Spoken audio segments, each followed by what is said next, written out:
Glonoine homeopathic औषधि कॉम्पैरेटिव मेटेरिया Medica अध्याय 444, 445, 446 doctor Narayan चंद्र घोष भाग 2।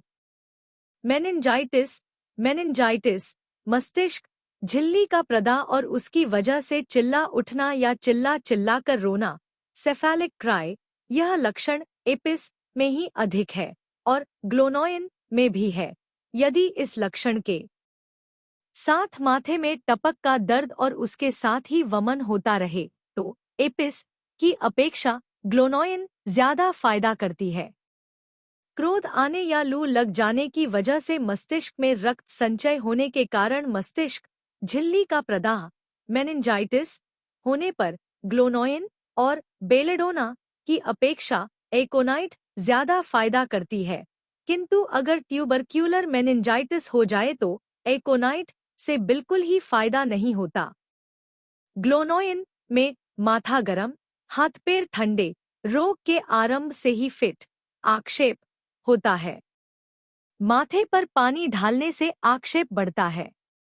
सर्दी, गर्मी या लू लगना, सनस्ट्रोक, जोर की गर्मी या उत्ताप लगकर पैदा हुई बीमारी, सूरज की गर्मी हो या आग की किसी भी वजह से मस्तिष्क पर रोग का आक्रमण हो जाए, नाड़ी क्रमशः कमजोर होती जाए, पलक स्थिर हो जाए, गिरे नहीं, श्वास प्रश्वास में तकलीफ हो, बहुत मिचली, वर्मन और कलेजा धड़कना इत्यादि लक्षण हो तो ग्लोनोइन फायदा करती है।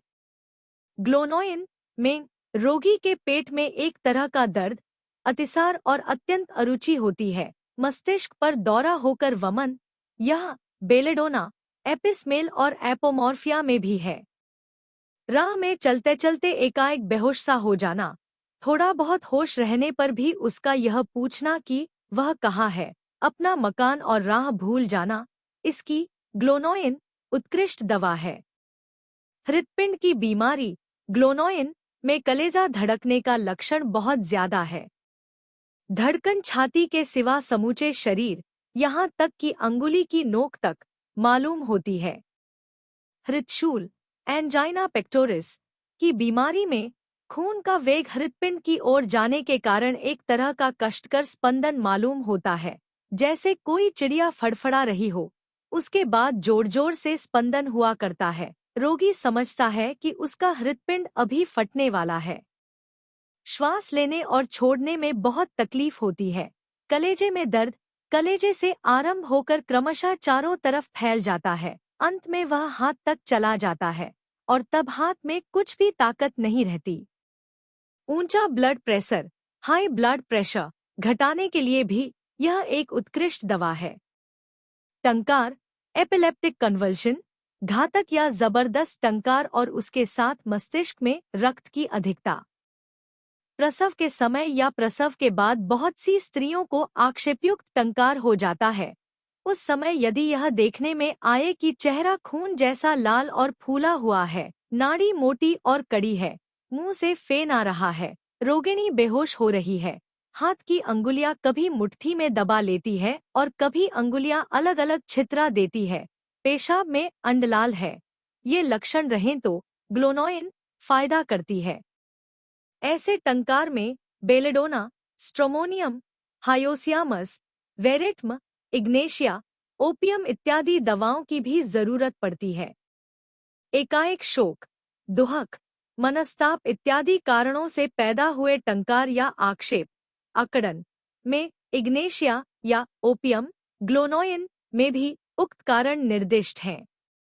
वेरेट्रम एल्बम में चेहरा नीला, अंग ठंडे और ललाट पर ठंडा पसीना होता रहता है। हायोसियामस में मुंह में फेन रहता है और रोगी पागल या बदहवास सा दिखाई देता है। बेलेडोना में चेहरा लाल, आंखों में खींचन का भाव, माथा गरम और गलनली की पेशी में आक्षेप इत्यादि लक्षण रहते हैं। कुप्रम में ओठ और मुंह नीला हो जाता है तथा आक्षेप, स्पैज़म के समय हाथ की मुट्ठी बंद कर उंगलियां टेढ़ी हो जाती हैं। बच्चों को आग के पास या धूप में रहने के कारण अथवा दांत निकलने के समय फिट होना, मेनिंजाइटिस। पीप का स्राव, बहुत दिन पहले चोट लगकर कोई जगह कट गई हो और बाद में वहां फिर दर्द होने लगे और पककर पीप निकलने लगे तो वहां ग्लोनोइन लगाना और भीतरी सेवन करना चाहिए। इससे लाभ होता है। द्रष्टव्य, हृदशूल, एंजाइना पेक्टोरिस, दमा, हार्ट फेल आदि में तुरंत फायदा पहुंचाने के लिए बहुधा इसकी स्थूल मात्रा नॉन होम्योपैथिक व्यवहृत होती है। Physiological dose of a drop, 100 बूंद पानी में 1 बूंद मदर टिचर देकर उसकी 1 बूंद। जब किसी बीमारी में सूत की तरह पतली नाड़ी, नाड़ी की गड़बड़ी, चेहरा मलिन, मस्तिष्क में खून की कमी, शरीर बिल्कुल ठंडा, हृदपिंड की अवस्था खराब, मूर्छा आदि लक्षण पाए जाए उस समय इसका उपयुक्त मात्रा में व्यवहार करना चाहिए। हार्ट फेल्योर के लिए क्रेटिगस देखिए।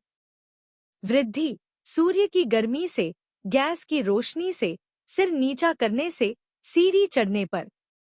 हास, स्थिर भाव से रहने से, जाड़े में, किंतु माथे में पानी ढालने से तकलीफ बढ़ जाती है। क्रियानाशक, एकोन, कैम्फर, कॉफी, नक्स। क्रिया का स्थितिकाल 1 दिन। क्रम 30 से 200 शक्ति। Subscribe please.